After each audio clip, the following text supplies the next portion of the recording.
여러분 안녕하십니까? 행정학을 강의하는 김철입니다.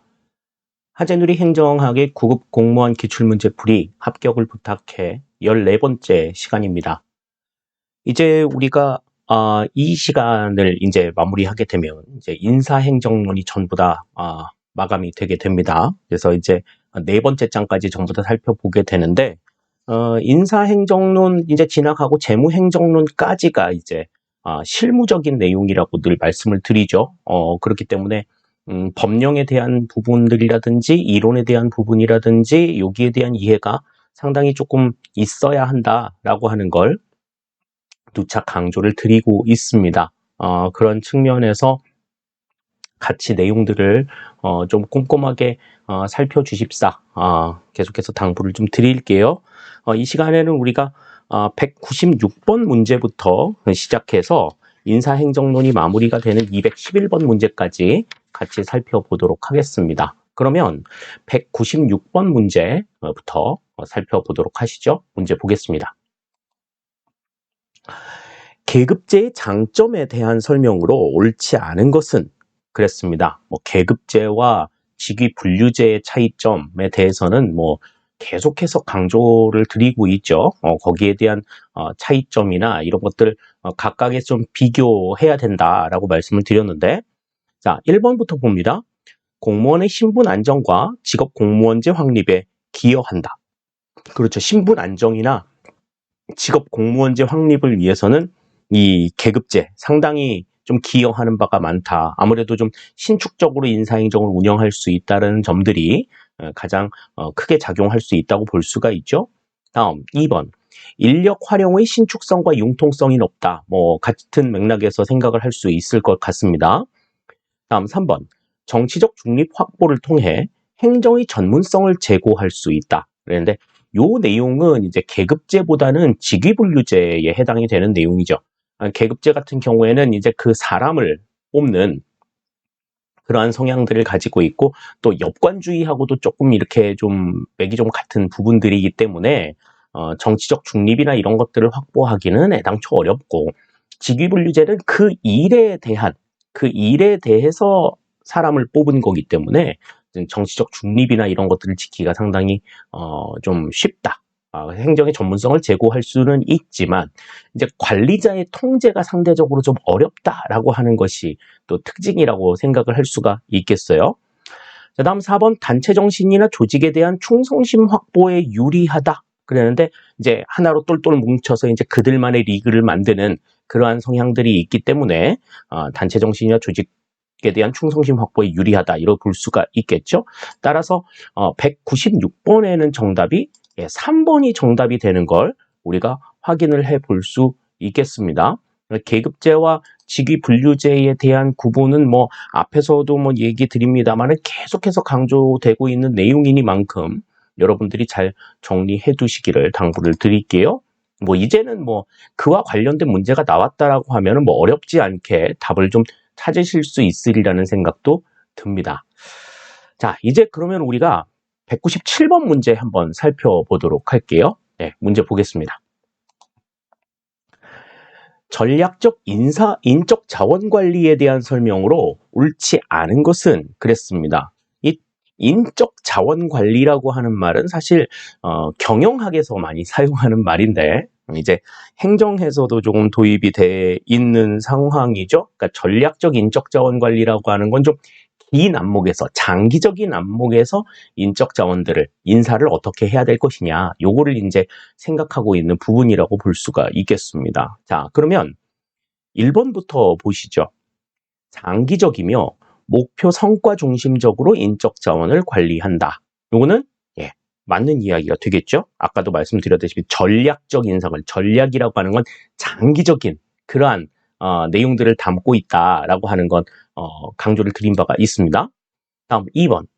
개인의 욕구는 조직의 전략적 목표 달성을 위해 희생해야 한다는 입장이다. 그런데 조직의 전략적 목표 달성을 위해서 개인의 목표가 희생이 될 수는 있을 거예요. 희생이 될 때도 있을 거야. 그러나 무조건 개인의 목적을 희생해야 된다, 이렇게 강요하는 것은 아니다. 이렇게 우리가 생각할 수 있겠습니다. 그래서 개인의 욕구와 조직의 목표가 좀 조화를 이루어 나가야 되지 않겠느냐에 대해서 항상 생각하는 그러한 측면들이 있기 때문에 이번의 내용은 좀 틀린 내용이다 이렇게 우리가 생각할 수 있을 것 같고요. 다음 3번. 인사 업무 책임자가 조직 전략 수립에 적극적으로 관여한다 그랬습니다. 그렇죠. 조직 전략을 어떻게 수립하느냐에 대한 부분들을 인사 관련한 부분에서도 알아야 되기 때문에 인사 업무 책임자가 조직 전략 수립에 관여하는 것, 이러한 것들 특징으로 생각을 하실 수 있을 거예요. 다음 4번. 조직의 전략 및 성과와 인적 자원 관리 활동 간 연계에 중점을 둔다 라고 하는 것도 이제 맞는 이야기다 이렇게 우리가 생각할 수 있겠습니다. 따라서 197번의 정답은 2번이 되는 것 우리가 생각을 할 수가 있겠어요. 이 전략적 인적 자원 관리 말이 되게 어렵게 느껴집니다만은 사실 이 좀 긴 안목에서 인사 관리를 하는 거다라고 하는 측면으로만 생각을 하신다고 해도 우리가 어렵지 않게 답을 찾을 수 있는 그러한 부분이 아닌가 하는 생각이 들어요. 그런 점들 유념해 두시면 좋을 것 같습니다. 자, 이제 198번 살펴보겠습니다. 문제 보시죠. 198번입니다. 우리나라의 공무원에 대한 설명으로 옳지 않은 것은 그랬습니다. 우리나라 공무원과 관련된 내용이니까 이제 우리나라에 영향을 미치고 있는 우리나라 법령상에 나와 있는 내용들 이런 것들을 이제 생각하시면 좋을 것 같아요. 자, 1번부터 볼게요. 특수 경력직 공무원은 경력직 공무원 이외의 공무원으로서 실적주의와 직업 공무원제의 획일적 적용을 받지는 않는다. 그렇습니다. 특수 경력직 공무원은 이제 그 실적주의나 직업 공무원제의 획일적 적용 이런 것들보다는 본인이 가지고 있는 어떤 경력이라든지 그다음에 본인이 가지고 있는 어떤 기술 이런 것들을 바탕으로 해서 임용이 되는 경우들이 많지요. 그래서 정무직 공무원, 별정직 공무원, 특히 별정직 공무원 같은 경우에는 단순한 기술 이런 것들만 가지고 있다고 하더라도 그 나름대로의 어떤 임용 절차를 가지고서 뽑히는 거기 때문에 실적주의나 직업 공무원제 얼마만큼 성과를 올렸어 이런 거하고는 전혀 무관하게 운용이 될 가능성이 높다. 그렇게 우리가 생각할 수 있겠습니다. 1번은 그래서 맞는 이야기가 되겠고요. 다음 2번. 법관, 검사, 외무공무원, 경찰공무원, 소방공무원, 교육공무원, 군인, 군무원, 헌법재판소, 헌법연구관, 국가정보원 직원 등은 경력직 공무원 중에서 특정직 공무원에 해당한다. 그랬습니다. 이것도 맞는 이야기죠. 우리 간혹 가다 보면은 이 특정직 공무원하고 특수경력직 공무원을 혼동하는 경우들이 있는데 특정직 공무원은 경력직 공무원에 해당이 되고 이 경력직 공무원 이외의 공무원을 우리가 뭐라고 얘기한다? 특수 경력직 공무원이라고 이야기한다. 이것도 같이 좀 구분을 해 두시자고요. 다음 3번. 선거로 취임하거나 임명할 때 국회의 동의가 필요한 공무원은 특수 경력직 공무원 중에서 정무직 공무원에 해당한다. 이것도 맞는 이야기가 되네요. 정무직 공무원들은 국회의 동의 필요하고요. 장관, 차관 같은 경우에 장관들 같은 경우에 국무총리나 장관 임명할 때는 국회 동의가 필요하고 다음에 선출직 공무원들 국회의원이나 지방의회 의원, 지방자치단체장, 대통령 이런 사람들도 다 정무직 공무원에 해당이 된다. 이렇게 우리가 볼 수 있겠습니다. 1, 2, 3번 다 맞는 이야기니까 지금 4번이 틀렸다는 얘기겠죠? 어디가 틀렸는지 보죠. 고위공무원단은 중앙행정기관과 지방자치단체의 실국장 및 이에 상당하는 보좌기관에 임용되어 재직 중이거나 파견, 휴직 등으로 인사관리되고 있는 국가공무원과 지방공무원을 말한다. 그랬는데 잘 나가다가 마지막이 하나 틀렸네. 자, 고위공무원단은요. 그러니까 국가공무원에만 해당이 된다. 그러니까 지방공무원에게는 적용이 되지 않는다라고 하는 것을 명심하셔야 돼요. 그러니까 이 국가공무원에만 고위공무원단이 있고 지방공무원에는 고위공무원단이 없다. 따라서 지금 이 198번에는 정답이 이제 옳지 않은 것이 4번이 정답이다. 이렇게 볼 수가 있겠습니다. 고위공무원단은 지방공무원이 아니니까 여기서는 지방공무원이라는 걸 생략하셔야 돼요.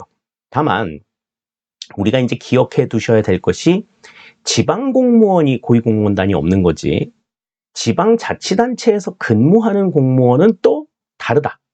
지방자치단체에서 근무하는 공무원들 가운데는 이제 뭐 부시장, 부지사와 같은 부단체장은 이제 국가공무원으로 보하는 사람들이 있잖아요. 이 경우에는 고위공무원단에 속하는 경우들이 있어요. 또 지방교육감, 부교육감 같은 경우에도 그렇죠. 전부 다 국가공무원으로 보하기 때문에 지방공무원이라고 해서 지방공무원은 다 지방자치단체에서 근무하지만 지방자치단체에서 근무한다고 해서 다 지방공무원은 아니다. 요걸 이제 조금 구분하셔서 지방자치단체에서 근무하는 공무원이라고 이야기를 했을 때에는 고위공무원단이 있을 수 있다. 공무원단이 있다라고 하는 걸 생각하셔야 됩니다. 이 부분들 좀 혼동하지 않으셨으면 하는 바람을 가져요. 네, 그 부분들 헷갈리지 않으셨으면 좋겠고요. 자, 이제 199번 문제 살펴볼게요. 문제 보겠습니다. 계급 정년 제도에 대한 설명으로 옳지 않은 것은 그랬습니다. 이 계급 정년 제도라고 하는 것은 특정 어떤 직위에 있을 때 승진이 안 되고 있으면 승진 안 되고 이렇게 오래 언제까지 있을 수 있냐, 그걸 이제 정해 놓은 거죠. 그래서 그 기간을 넘어가게 되면 이제 자동적으로 이제 공직생활과는 빠이빠이 이렇게 하게 되는 이러한 상황들입니다. 그래서 이 인력의 어떤 순환 이런 것들을 좀 원활하게 하기 위한 방편으로 만들어져 있는 게 이 계급 정년 제도죠. 자, 거기에 대한 설명으로 옳지 않은 걸 고르래요. 1번부터 보겠습니다. 공무원이 일정한 기간 동안 승진하지 못하고 동일한 계급에 머물러 있으면 그 기간이 만료된 때에 그 사람을 자동적으로 퇴직시키는 제도이다. 그랬는데, 맞는 얘기죠? 그죠? 이거는 이제, 계급의 공무원 인력 관리 어떤 순환을 위해서 필요한 내용이다 생각하실 수 있겠습니다. 다음 2번. 인적 자원의 유동률을 높여 국민의 공직 취임 기회를 확대할 수 있다. 그랬는데 그렇죠? 유동률을 높인다. 순환이 좀 잘 되도록 하는 그러한 방편으로 활용이 된다. 이렇게 볼 수가 있겠습니다. 다음 3번. 공무원의 교체를 촉진하여 낡은 관료 문화 타파에 기여할 수 있다. 그렇죠? 공무원이 좀 자주 바뀔 수 있는 그러한 상황들을 만들어주는 게 바로 이 계급 정년 제도다 생각할 수 있고요. 그러다 보니 이제 모든 공무원의 직업적 안정성을 확보할 수 있다. 요거는 이제 조금 거리가 있을 것 같아요. 아무래도 일 못하고 그냥 계속해서 승진 못하고 적체되어 있는 그러한 사람들은 그냥 내보내야 되는 거기 때문에 그런 사람들의 경우 그런 사람들의 직업 안정성까지 보장해 줄 수 있는 건 아니다. 라고 하는 것, 요걸 이제 우리가 생각을 해 두셔야 될 것 같습니다. 따라서 199번의 정답은 여기서는 4번이 정답이 되는 것 우리가 확인을 할 수가 있을 것 같아요. 이 계급 정년 제도 같은 경우에도 이제 공직사회의 원활한 이런 인력의 순환을 위해서 만들어 놓은 제도이기 때문에 예전에 생각했던 어떤 공무원의 어떤 개념과는 조금 다른 그러한 움직임이다. 이렇게 우리가 보실 수 있겠습니다. 자, 이제 우리가 200번까지 왔네요. 200번 문제는 이제 다면평가 제도에 대한 문제인데, 자, 문제 한번 살펴보죠. 우리나라의 다면평가 제도에 대한 설명으로 옳지 않은 것은 그랬습니다. 1번 보시면 해당 공무원에게 평가 정보를 다각적으로 제공하는 경우에는 능력 개발을 유도할 수 있다. 그랬습니다. 그러니까 평가에 대한 정보를 다각적으로 제공한다는 얘기는 어떤 얘기예요? 그러니까 평가를 좀 다양하게 해가지고, 그러니까 상급자의 시선뿐만이 아니라 동급자나 아니면 부하나 아니면 고객이나 여러 시선을 제공함으로써 이 사람들이 좀 객관적으로 이 사람이 어떻게 일을 한다라고 하는 걸 다양한 시각에서 좀 볼 수 있는 안목을 볼 수 있도록 하는 그러한 제도이기 때문에 능력 개발을 유도할 수 있는 측면들이 있다고 볼 수 있죠. 상급자에는 되게 잘하는데 고객한테는 별로 아닌 것 같고 주위에 하급자한테는 잘하는 것 같은데 윗사람한테는 조금 마음에 안 차고 이렇게 여러 가지 각도에서 좀 볼 수 있는 측면이 이 다면평가 제도가 가지고 있는 특징이라고 볼 수가 있겠습니다. 다음 2번. 다면평가의 결과는 승진, 전보, 성과급 지급 등의 참고 자료로 활용될 수 있다. 그랬는데 이것도 맞는 이야기가 되겠죠. 다음 3번. 다면평가의 결과는 해당 공무원에게 공개할 수 있다. 그랬습니다. 그렇죠. 예, 공개가 가능합니다. 어떻게 점수가 주어졌다라고 하는 것들을 볼 수 있는 내용이죠. 다음 4번. 민원인은 해당 공무원에 대한 다면 평가에 참여할 수 없다. 그랬는데 아까 말씀드렸다시피 민원인 같은 경우에는 이제 행정 서비스의 고객의 차원에서 평가에 참여할 수가 있죠. 그렇기 때문에 다면 평가에 참여할 수 있는 그러한 요건들이 있다. 이렇게 보실 수 있겠습니다. 따라서 지금 200번에는 여기서는 4번이 정답이 되는 것 우리가 확인을 할 수가 있겠어요. 지금 이 다면평가 제도에 대한 내용들은 전체적으로 그 다양한 관점에서 이 평가가 이루어진다라고 하는 점, 그래서 객관적으로 평가가 가능하다라고 하는 그러한 측면들을 생각할 수 있지만 업무 외적인 부분에 대한 평가로 치우칠 가능성이 있다. 그러니까 인기 투표로 그칠 가능성이 있다라고 하는 문제점도 있다라는 점도 같이 생각을 해두시면 좋을 것 같습니다. 자, 이제 우리가 3분의 2를 풀었습니다. 이제 마지막 3분의 1을 향해서 달려가 보죠. 201번 문제 살펴보겠습니다. 문제 보시죠. 공무원의 사기 관리에 대한 설명으로 옳은 것은 그랬습니다. 자, 사기 관리. 사기 앙양이라고도 이야기를 하죠. 자, 1번부터 보시면 공무원 제안 규정상 우수한 제안을 제출한 공무원에게 인사상 특전을 부여할 수 있지만 상여금은 지급할 수 없다. 그랬는데 자, 인사상 특전을 줄 수 있는데 보너스를 왜 못 줘? 상여금도 줄 수 있어요. 예, 상여금도 줄 수 있습니다. 1번은 그래서 틀린 얘기가 되겠고요. 다음 2번. 소청심사 제도는 징계 처분과 같이 의사에 반하는 불이익 처분을 받은 공무원이 그에 불복하여 이의를 제기했을 때 이를 심사하여 결정하는 절차이다. 그랬습니다. 그러니까 자기 의사에 반하는 어떤 처분을 받았을 때 거기에 대해서 스스로가 이제 소명할 수 있는 기회도 얻고 그리고 그 부분에 대해서 이제 다시 처분을 내려달라라고 요청할 수 있는 그러한 제도가 소청심사 제도죠. 예. 2번도 그래서 2번이 여기서는 맞는 이야기겠네요. 예, 2번이 정답 같아요. 다음 3번. 우리나라는 공무원의 고충을 심사하기 위하여 행정자치부에 중앙고충심사위원회를 둔다 그랬는데 지금 이것도 이제 17년도에 나온 내용이기 때문에 이제 이전 정부의 정부 명칭이 좀 나와 있죠. 행정안전부에 중앙고충심사위원회를 둔다 그랬는데 이 인사와 관련된 공무원 인력의 사기와 관련된 문제들은 전부 다 어디에서 담당해요? 인사혁신처에서 담당합니다. 그러니까 중앙고충심사위원회도 인사혁신처의 위치에 있어요. 3번 그래서 틀린 내용입니다. 다음 4번. 성과상여금 제도는 공직의 경쟁력을 높이기 위하여 공무원 인사와 급여 체계를 사람과 연공 중심으로 개편한 것이다. 그랬는데 성과상여금 제도는 말 그대로 성과를 얼마만큼 올렸느냐에 따라서 상여금이 주어지는 거기 때문에 연공 중심이 아니라 성과 중심으로 만들어지겠죠. 그죠? 그러니까 사람과 연공 중심이 아니라 직무와 성과 중심으로 개편이 된 그러한 제도가 바로 성과상여금 제도다. 이렇게 우리가 생각을 할 수가 있겠습니다. 따라서 1번과 3번, 4번은 다 틀린 내용이지만 2번은 맞는 이야기다. 이렇게 우리가 생각을 할 수 있겠어요.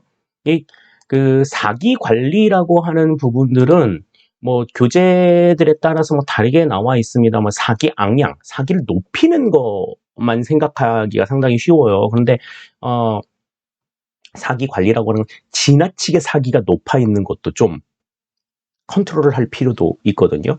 그렇기 때문에 좀 마음대로 이렇게 삐죽삐죽 나가려고 하는 거에 통제도 좀 하고 그리고 그 응집력을 좀 키워나가기 위한 그러한 노력들 이러한 것들이 이제 사기 관리에 해당이 되는 내용이다. 이렇게 우리가 생각을 하시면 되겠습니다. 자, 그럼 다음 이제 202번 보시죠. 고위공무원단과 관련된 문제가 또 나옵니다. 살펴보겠습니다.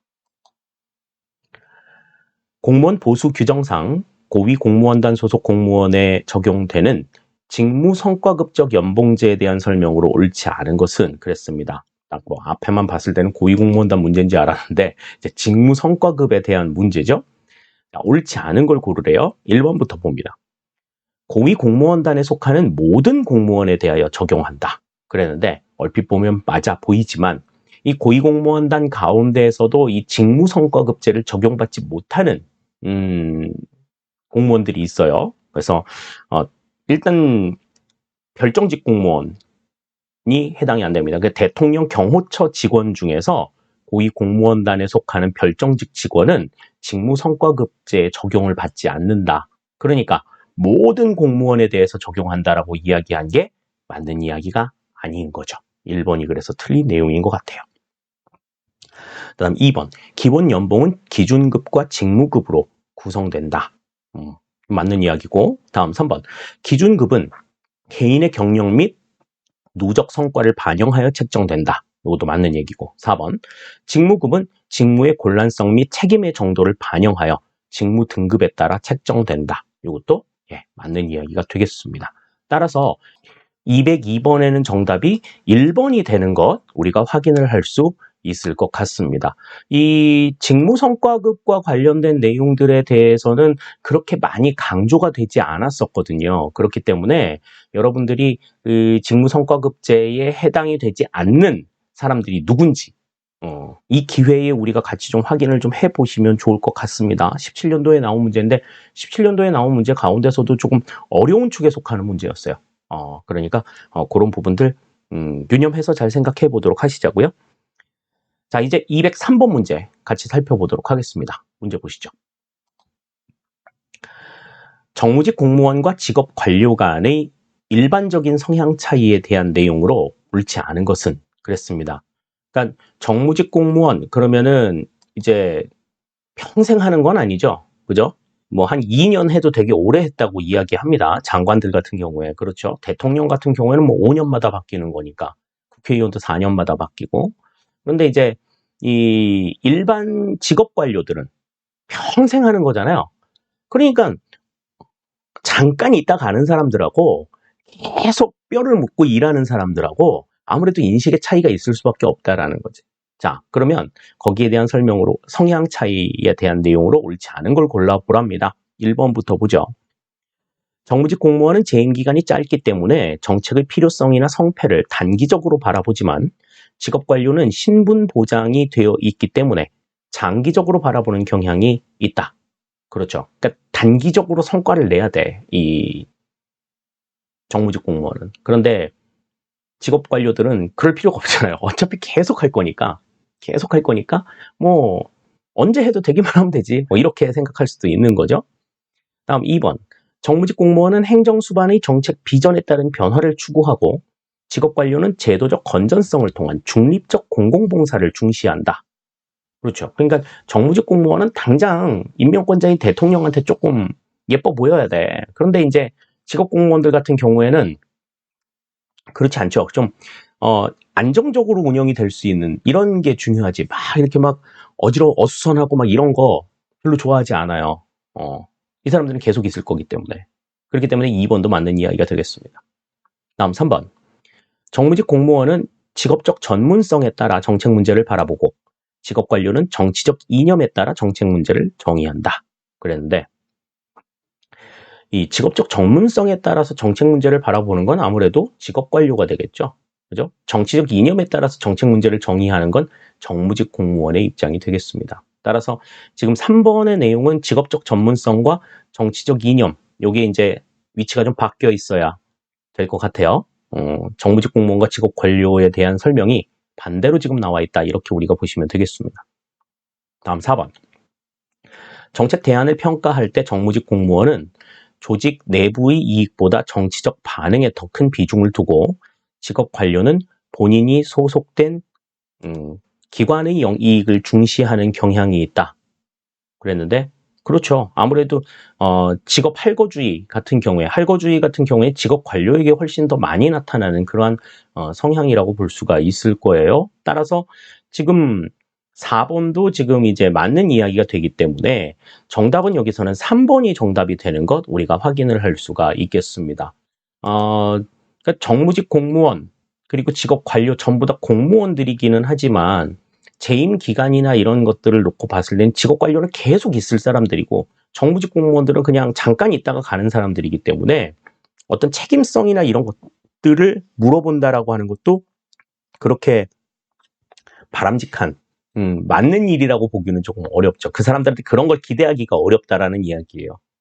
이제 그런 점들을 좀 생각해서 문제를 보시면 203번 문제도 좀 답이 보이지 않을까라는 생각이 듭니다. 다음 이제 204번 문제 살펴보겠습니다. 직무평가에 대한 내용이 나와 있는데요. 문제 볼게요. 직무평가 방법에 대한 설명으로 옳은 것은 그랬습니다. 직무평가라는 건 뭐였어요? 직무의 난이도와 책임도를 규정하는 그러한 직위 분류의 단계다 이렇게 말씀을 드렸었죠. 그래서 지금 보기에도 보면 서열법, 점수법, 요소 비교법, 분류법 등등 여러 가지 이제 방법들이 나와 있는데 그 방법들에 대한 설명으로 이제 옳은 것을 골라라 하는 게 지금 문제가 되겠습니다. 자, 1번부터 보시죠. 서열법은 직무와 직무를 직접 비교하기 때문에 주관성 배제에는 유리하지만 비용이 많이 든다는 단점이 있다. 그랬는데 이 직무와 직무를 직접 비교하는 게 서열법인 건 맞아요. 그렇기 때문에 이거는 주관성 배제가 어렵습니다. 사람마다 비중을 두고 있는 일들이 다 다르기 때문에 주관성 배제가 어렵지만 비용은 좀 적게 든다라는 장점이 있죠. 그래서 이거는 지금 장점과 단점이 지금 바뀌어 있어요. 1번 그래서 틀린 내용이 되겠습니다. 다음 2번. 점수법은 직무평가표에 따라 구성 요소별 점수를 매기고 이를 합계해 총점을 계산하므로 시간과 노력이 적게 든다는 장점이 있다. 그랬는데 점수법은 이 직무평가표에 따라서 점수를 매기고 합계해서 총점을 계산하는 것까지는 맞는데 이거 하는데 굉장히 많은 시간과 노력이 소요가 된다. 이게 이제 단점으로 작용이 되는 측면들이 있죠. 그러니까 시간과 노력이 적게 든다는 장점. 이것도 맞는 이야기는 아니다. 이렇게 볼 수 있겠습니다. 다음 3번. 요소 비교법은 점수법과 같이 시행의 단순성과 편의성으로 인해 가장 광범위하게 사용되고 있다. 그랬는데 아까 앞에서 말씀드렸죠. 이 점수법은 시간과 노력이 굉장히 많이 든다고. 그러니까 시행의 단순성과 편의성. 요게 이제 틀린 얘기죠. 요소 비교법도 마찬가지로 점수법과 마찬가지로 이 시간과 노력이 굉장히 많이 든다라고 하는 단점이 있다라고 하는 것 정리해 두시면 되겠습니다. 자, 1, 2, 3번이 지금 다 틀린 내용이네요. 그래서 4번이 맞는 이야기가 되는 것 같아요. 분류법에서는 등급 기준표가 완성되기까지 직무평가가 이루어져서는 안 된다. 요거는 뭐 당연한 이야기가 되겠죠. 등급 기준표를 바탕으로 해가지고 업무를 분류하는 내용이기 때문에 등급 기준표가 만들어지기까지 직무평가가 이루어져서는 안 된다. 맞는 이야기가 되겠습니다. 따라서 204번에는 정답이 4번이 되는 것 우리가 확인을 할 수가 있겠네요. 그러니까 직무평가라고 하는 것이 뭐냐라는 것부터 우선은 좀 정리해 두시고 그리고 그 직무평가를 하는 방법, 그러니까 난이도와 책임도를 규정해서 어떻게 구분해 놓느냐 하는 그러한 방법에 있어서 이렇게 서열법, 점수법, 뭐 분류법, 요소비교법 이러한 방법들이 있다라고 하는 것 우리가 같이 생각을 해 두시면 좋을 것 같습니다. 자, 이제 205번 문제 살펴보겠습니다. 문제 보시죠. 공무원의 구분에 대한 설명으로 옳은 것은 그랬습니다. 자, 뭐 여러 가지 내용들이 나와 있는데 볼게요. 자, 1번. 일반직 공무원은 경력직과 특수 경력직으로 구분된다. 요거는 뭐 우리가 너무나 잘 알고 있는 내용이죠. 1번 맞는 이야기입니다. 다음 2번. 지방 소방사는 특정직 공무원에 해당된다. 소방 공무원이니까 특정직 공무원에 해당이 되겠죠. 근데 이제 여기서 우리가 좀 생각해 봐야 될 것은 이제 소방 공무원은 지방 공무원이 아니라 국가직 공무원이다. 국가 공무원이기 때문에 지방 소방사라는 말은 이제 더 이상 없다. 이렇게 우리가 생각을 해 두셔야 되겠습니다. 17년도에 나온 문제니까 그러려니 하고 넘어가자고요. 다음 3번. 행정부 국가 공무원 중에는 일반직 공무원의 수가 가장 많다. 그랬는데 행정부의 국가 공무원 가운데는요. 일반직 공무원보다 특정직 공무원이 훨씬 더 많이 있습니다. 네, 훨씬 더 많이 있어요. 그래서 여기서는 3번은 이제 틀린 내용이 되겠고요. 다음 4번. 국가정보원 7급 직원은 특수경력직 공무원에 해당된다. 그랬는데 국가정보원의 이 직원들 가운데서 특수경력직에 해당이 되는 사람은 국가정보원장, 국가정보원 차장, 그 다음에 국가정보원의 기획조정실장 이렇게 이제 세 사람밖에 없어요. 나머지 이제 일반 직원들은 특정직 공무원에 해당이 됩니다. 경력직 공무원 가운데 특정직 공무원에 해당이 되기 때문에 4번도 여기서는 맞는 이야기가 아닙니다. 따라서 여기에서는 지금 정답이 2번이 정답이 되겠네요. 2번이 정답이 되는 거 생각을 해 두시는데 자, 지금 소방직 공무원이 국가직 공무원으로 전환이 되면서 사실 이 205번의 문제는 이제 답이 없다고 볼 수도 있는 그러한 여지들이 있습니다. 하지만 이제 나왔던 시점을 놓고 생각을 해보면 그냥 지방 소방사라고 하지 말고 그냥 소방공무원이라고 그냥 생각하시고 문제를 보시는 것이 우선 좋지 않을까 이런 생각이 드네요. 자, 이제 206번 문제 살펴보겠습니다. 문제 볼게요. 공무원 연금은 재원의 형성 방식에 따라 부과 방식과 적립 방식으로 나눌 수 있다. 부과 방식과 비교한 적립 방식의 장점이 아닌 것은 그랬습니다. 이 공무원 연금이 이제 어떻게 조성이 되느냐에 따라서 이제 지금 부과 방식하고 적립 방식이 나누어지는데 이 부과 방식 같은 경우에는 연금이 이만큼 늘어난다. 그러니까 일정 부분을 이렇게 좀 적립해 쌓아놓고 이렇게 주는 이런 것들이 이제 자금 관리나 이런 것들이 조금 이루어질 수 있죠. 이루어질 수 있는데 이제 단 문제가 뭐냐면 이 물가 상승률이나 이런 그러니까 화폐 가치를 좀 담보하기가 조금 어렵다. 그래서 연금의 어떤 실질적인 가치 이런 것들을 좀 생각하기가 좀 어려워요. 부가 방식 같은 경우에는 이제 그때 이제 그 화폐 가치가 적용이 되기 때문에 나중에 받을 때 그 당시에 받을 때의 화폐 가치가 적용이 되지만 적립 방식 같은 경우에는 적립 당시의 화폐 가치를 인정받기 때문에 나중에 이제 받는다고 하더라도 되게 그냥 잔돈폰밖에 안 되는 그런 상황이 될 수도 있거든요. 자, 그럼 1번 봅니다. 인구 구조의 변화나 경기 변동에 영향을 덜 받는다. 그렇죠. 이거는 이제 적립 방식의 장점이라고 볼 수가 있어요. 내가 이제 인구가 조금 줄었다고 해서 조금 더 뭐 많이 받을 사람이 많다고 해가지고 뭐 적게 받는 이런 상황들이 이런 영향들을 안 받는 거죠. 그냥 내가 쌓아놓은 거에 의해서 받는 거니까. 다음 2번. 인플레이션이 심하더라도 연금 급여의 실질 가치를 유지할 수 있다 그랬는데 아까 말씀드린 대로 연금 급여의 실질 가치는 담보를 하기가 어렵다라고 말씀을 드렸죠. 2번이 여기서는 틀린 내용인 것 같아요. 3번. 연금 재정 및 급여의 안정성을 꾀할 수 있다. 그렇고요. 다음 4번. 기금 수익을 통해 장기 비용 부담을 덜어 제도의 안정적인 운영이 가능하다라고 했습니다. 이것도 이제 맞는 이야기가 되겠어요. 따라서 206번에는 정답이 2번이 정답이 된다라고 하는 것 우리가 생각을 할 수 있겠습니다. 그러니까 이런 문제들 같은 경우에는 사실 변별력을 갖추기 위한 7급 수준의 문제라고 볼 수가 있어요. 뭐 7급에서는 이 정도까지도 생각을 할 수 있지만 사실 9급에서 이 정도 내용까지 본다? 이거는 사실 조금 고개가 좀 갸우뚱거려지는 그런 부분들이 좀 있거든요.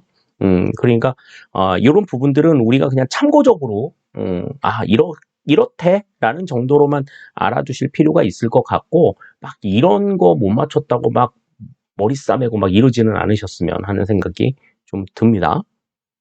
자, 다음 이제 207번 문제 살펴볼게요. 징계와 관련된 내용이 나와 있는데 문제 보겠습니다. 국가공무원법상 징계의 내용과 효력을 바르게 설명한 것은 그랬습니다. 아직도 이런 걸로 문제가 나오네요. 그죠? 17년도 문제니까 그런 문제가 나올 수 있겠다라는 생각이 들기는 합니다만은 문제 봅시다. 1번. 강등은 1계급 아래로 직급을 내리고 공무원의 신분은 보유하나 3개월간 직무에 종사하지 못하며 그 기간 중 보수의 3분의 2를 감한다. 그랬는데 뭐 앞에서도 비슷한 문제들 많이 봤었죠. 보수를 감할 때는 전액을 감합니다. 예, 뭐 부분적으로 감액하지 않아요. 그러니까 강등이나 정직이나 뭐 이런 것들은 보수의 전액을 감한다. 요거 생각하셔야 됩니다. 다음 2번. 정직은 1개월 이상 3개월 이하의 기간으로 하고 정직 처분을 받은 자는 그 기간 중 공무원의 신분은 보유하나 직무에 종사하지 못하며 보수의 3분의 2를 감한다. 이것도 안 되죠. 보수의 전액을 감한다라고 봐야지 맞는 이야기가 되는 겁니다. 1, 2번 다 틀린 내용이에요. 다음 3번. 감봉은 1개월 이상 3개월 이하의 기간 동안 보수의 3분의 2를 감한다. 이건 3분의 2 되게 좋아하시는데요. 자, 감봉 같은 경우에는 이제 봉급을 깎는 거잖아요. 봉급을 깎는 거니까 어차피 이제 부분적으로만 주도록 되어 있는 건데 이때에는 급여의 3분의 1을 감하도록 되어 있습니다. 3분의 1을 감한다. 그러니까 3번도 여기서는 틀린 내용이죠.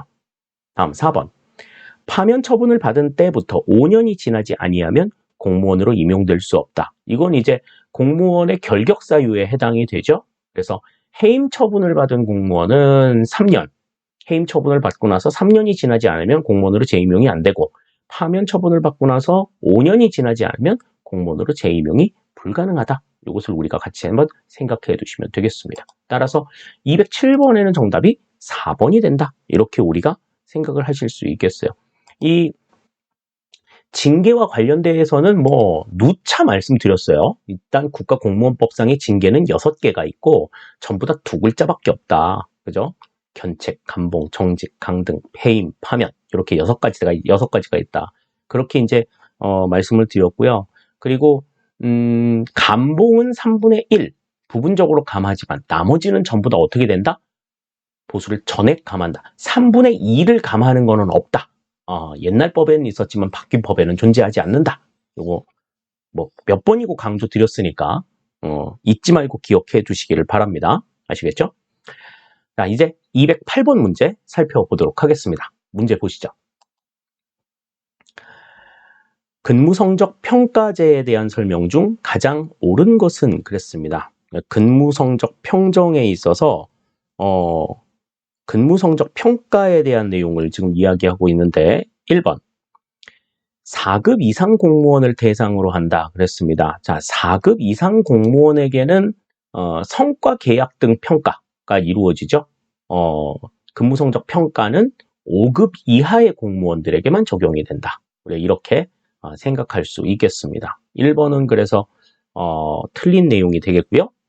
다음 2번 매년 말일을 기준으로 연 1회 평가가 실시된다. 그랬는데 근무성적 평가는 상반기에 한 번, 하반기에 한 번 이렇게 1년에 2번 행해집니다. 그래서 6월 30일을 기준으로 상반기 평가가 이루어지고 12월 31일을 기준으로 하반기 평가가 이루어지죠.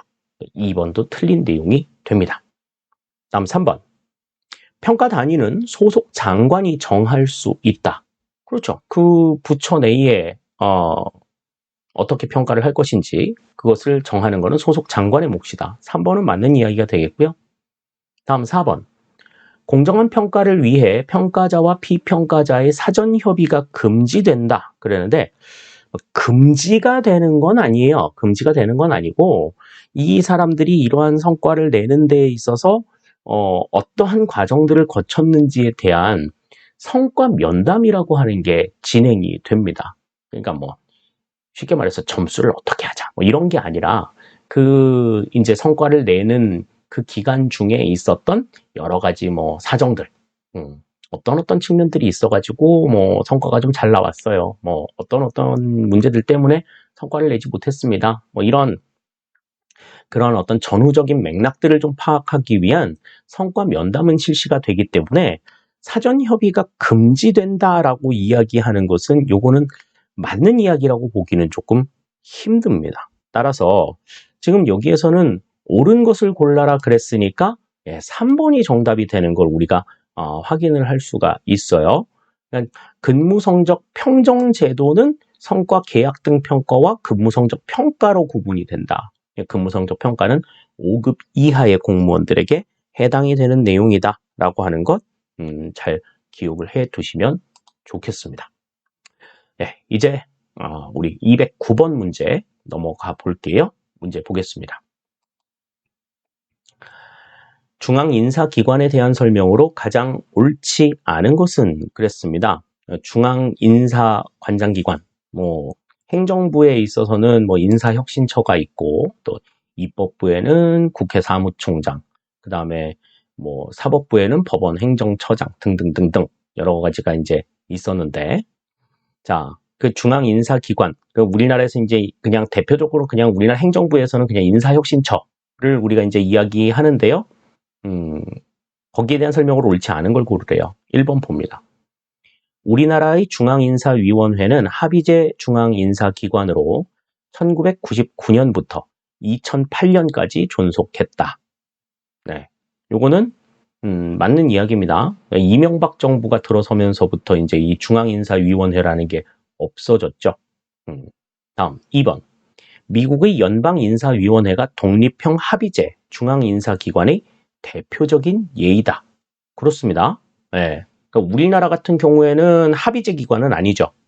비독립 단독형을 채택하고 있는데 미국 같은 경우에는 독립형 합의제를 채택하고 있다. 요거 이제 알아두시면 좋을 것 같고요. 다음 3번. 일본의 총무성은 중앙인사기관이 행정부의 한 부처로 속해 있는 비독립형 단독제 기관의 예이다. 그렇대요. 그러든가 말든가. 일본까지 알아야 돼요. 우리나라 알기도 바빠 죽겠는데. 자, 다음 4번. 현재 우리나라 인사혁신처는 합의제 중앙인사기관으로 설립되어 있다. 그랬는데 인사혁신처는 아까도 말씀드렸지만 비독립 단독형이다. 이렇게 말씀을 드렸죠. 따라서 지금 4번이 여기서는 틀린 내용이다. 우리가 이렇게 생각할 수 있겠습니다. 중앙인사기관 어디냐라고 얘기했을 때 인사혁신처라고 분명하게 이야기하실 수 있어야 된다라고 하는 거, 이것도 같이 조금 생각해 두도록 하시죠. 네, 이제 210번 문제 살펴보겠습니다. 문제 보시죠. 다면평가 제도에 대한 설명으로 가장 옳지 않은 것은 그랬습니다. 아까도 다면평가 제도에 대한 문제가 나왔었는데 보기 보죠. 1번. 다수의 평가자가 참여해 합의를 통해 평가 결과를 도출하는 체계이며 개별 평가자의 오류를 방지하고 평가의 공정성을 확보할 수 있다. 그랬는데 다수의 평가자가 참여를 하는 건 맞습니다만은 이 다면평가 제도는 그들이 다 개별적으로 평가를 하죠. 합의를 해가지고 평가 결과를 도출하지 않습니다. 그러니까 합의를 통해 평가 결과를 도출한다라는 이 얘기가 아주 확실하게 틀린 얘기죠. 1번 그래서 틀린 얘기가 되겠습니다. 1번이 답이겠네요. 자, 2번. 개인을 평가할 때 직속 상사에 의한 일방향의 평가가 아닌 다수의 평가자에 의한 다양한 방향에서의 평가이다. 이게 이제 다면평가 제도가 갖는 가장 대표적인 특징이다. 이렇게 이야기할 수 있겠습니다. 다음 3번.